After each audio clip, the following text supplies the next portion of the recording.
Hi, Copites. I hope you're all well. In this video, I want to talk about Arne Slot and the game yesterday. So, as we all know, we got beat 3-2 yesterday. We went 1-0 up from a wonder goal from Alexis McAllister. Absolutely brilliant goal. And then Fulham went, I think it was was it 3 goals in 14 minutes, something like that, to take the lead to 3-1 at half time. Second half, I thought we've got a massive job on here. And we tried, it was a lot better second half, but we just couldn't get through. Fulham shut the door, didn't they? Shut up shop. And good finish from Luis Diaz to make it 3-2 on the stretch. But we just couldn't get it done at the end. My biggest worry is now we lost 2 against Paris Saint-Germain, 1 to Newcastle in the Cup, and now this. So we've lost 4 in the last 5 games. I don't want to blame Arne Slot one little bit. I think he's done brilliant with, to be 11 points clear with 7 games to go. You'd have took that before the season started. But I just think that he's not rotated enough. I think he's made mistakes with team selections, like against Plymouth, for example. We should never have got beat by Plymouth, no matter what team you put out. I'm not blaming Slot for that.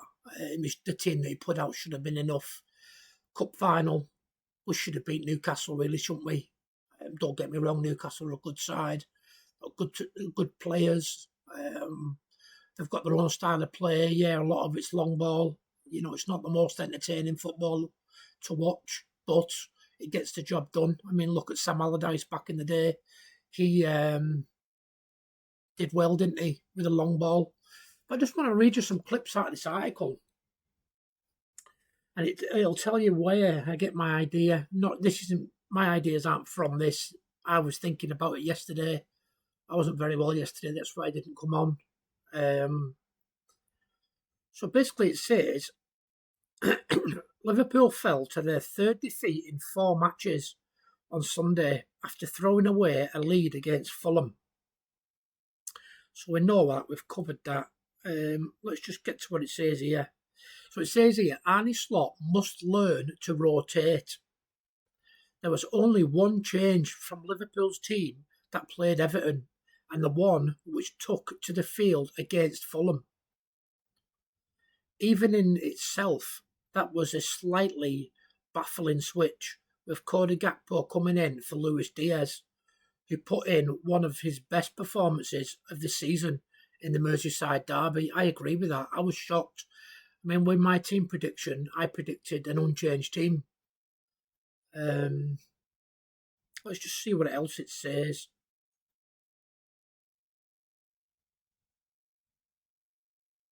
It says Slot set to continue with tested formula. If Liverpool had a fixture coming this midweek, perhaps Slot would rip up his rule book and start an Elliott or a Chiesa. I agree with that. Why is Elliott not getting a game?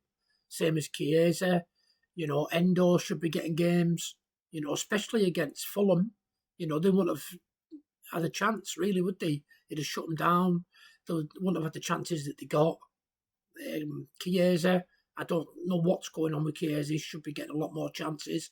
Salah needs a rest. He's clearly struggling at the moment, isn't he, with the Ramadan and stuff like that. He could do with the rest. Give Chiesa a game. What have you got to lose? Clearly, Slot doesn't trust these players. Doesn't trust Chiesa. Doesn't trust Kwanzaa. Doesn't trust Endo. Doesn't trust Elliott. There's so many players that under Klopp would have got chances. He's got rid, maybe not him personally, but they've got rid of players like Bobby Clark. He would have been brilliant to step in against Fulham. So it says, however, with Liverpool having to wait a full week before facing West Ham next Sunday, it seems virtually impossible that he will change things up. I agree. I don't think he'll change the team now for the rest of the season. There's a week between every game, and it's a shame. With plenty of time to rest his weary starting 11, the Liverpool head coach will surely see the only solution as playing them yet again. Another week then beckons before the Reds' next game, and so on. Says here, Elliott, Chiesa, Bradley, and even Wataru Endo have all deserved far more playing time than they've been given this term. They have shown that almost every time they've been given a chance to, and yet we hold out little hope that anything will change. Fair enough when you're top of the league, but this is going to cost the Reds eventually, and it is, isn't it? We were useless against PSG and got a lucky win in the first game. Second leg, played better, but again, not good enough. Outplayed against Newcastle, lucky against Everton. And then, we were poor for at least half an hour of the game on Sunday. He needs to rotate more. Doesn't trust Núñez, which is, is understandable at the moment. But at the end of the day, for me, he needs a run of games. He's not getting enough consecutive games. How's he going to improve if he don't get consecutive games? Again, I don't want to read the whole article, but see, that's another player that doesn't get a game is Tsimikas. Robertson's been poor for the majority of the season, but Tsimikas doesn't seem to be getting games.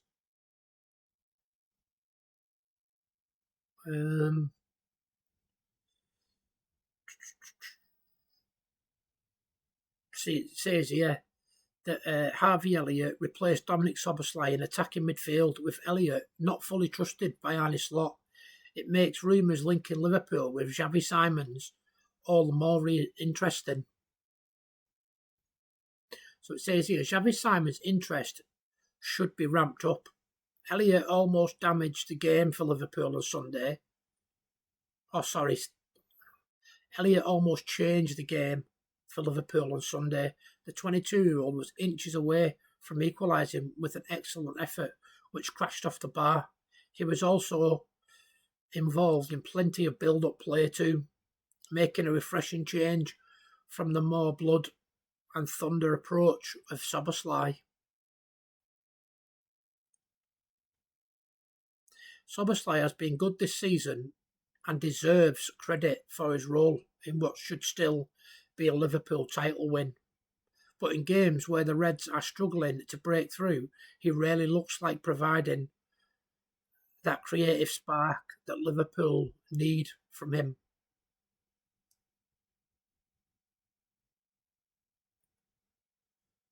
So yeah, that's basically the top and bottom of it. I do like Xavi Simons. I do think he's a brilliant player. He's very versatile as well, isn't he? He can play cam, he can play on the wings. I think he'd be a good signing, to be honest. Puts a bit of pressure on Szoboszlai. Like I've just said, I do feel sorry for Harvey Elliott. He scored the winning goal against PSG, didn't he, in the first leg? Good finish to outrun Nuno Mendes. Every time he comes on, he never lets you down.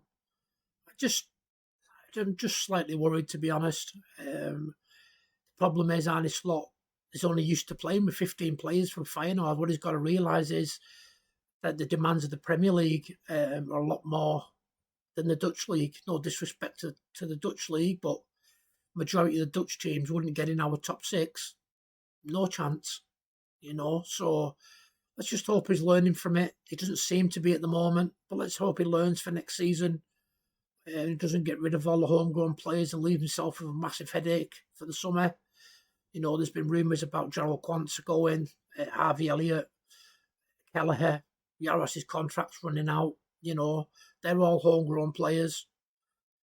Let's just hope Richard Hughes knows what he's doing, even though we don't know where he is. But apparently Arne Slot's been speaking to him on a daily basis.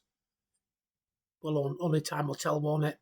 That's it for this video. Don't forget to subscribe, like, and leave me a comment on anything to do with this video. Do you like Xavi Simons? Do you think Arne Slot's rotated enough? Do you think he's shut too many players out of the team, like Connor Bradley? Another player, brilliant player, but he's not played every game, has he? Maybe he should have started against Fulham. But let me know what you think in the comment section. If you'd like to support the channel, the links will be in the video descriptions. But that's it for now. Take it easy.